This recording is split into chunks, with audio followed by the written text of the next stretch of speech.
Hello guys, good morning. Magandang araw sa ating lahat. Meron naman kaming chinek dito na BRF system. Ayan, binuksan na namin.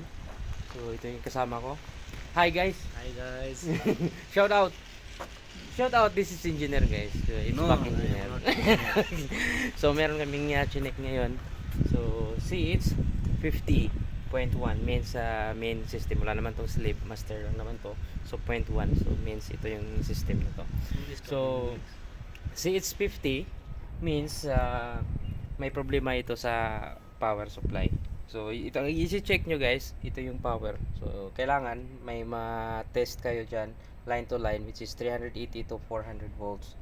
So blue, yellow and red kailangan 380 to 400 volts. Kung blue at saka black to 20, yellow at saka black to 20, at saka red at saka black is 220. So i-test natin sa power supply yung bakit nagkaroon yan ng error yung ating system. So tingnan natin. So, set up power supply.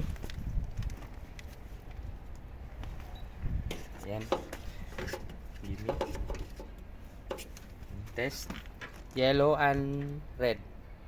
So 230 volts only. Red and blue 230 volts also. Black and red no 0 volts, so means abnormal voltage na siya. Yellow and blue this 400 volts or 401 volts is okay.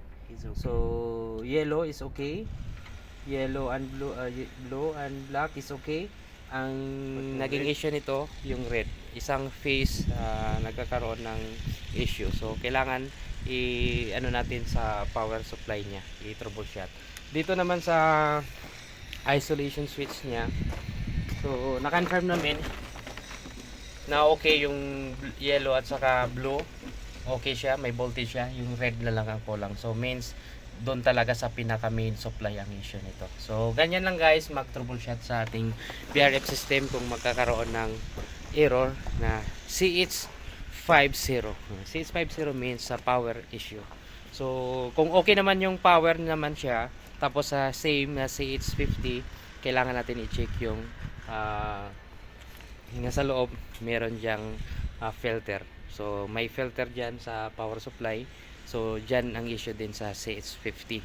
So sa ngayon, ang issue nito is power supply. Dahil sa nag-voltage checking tayo, wala siyang voltage yung red. Ang isang phase, wala siyang power. So ayan guys, thank you and God bless. Kung Thank you guys. yeah, thank you guys. Kung meron kayong katanungan, mag-comment lang kayo Okay. sa aking comment section. Comment. Dahil magre-response ito si It's Back Engineer. Yeah. So bye bye. Bye bye.